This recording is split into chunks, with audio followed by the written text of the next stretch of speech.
নয়। হ্যাঁ, মহারাজ তোমাকে কখনো চোর ভাবতে পারবেন না। না না না না।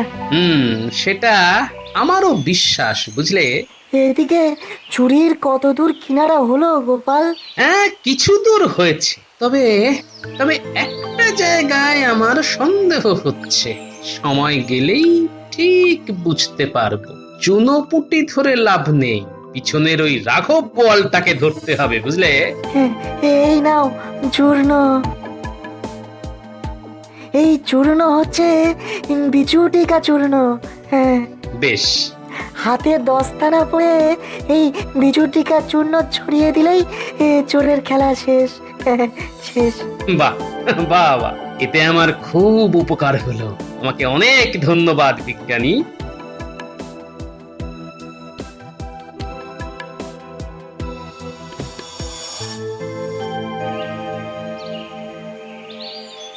এই যে গোপাল, এই তোমার বাড়িতেই যাচ্ছিলাম তোমার সঙ্গে দেখা করতে। তাই না?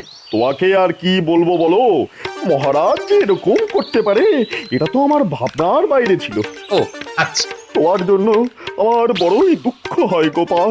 এখন কি করে তোমার সংসার চলবে?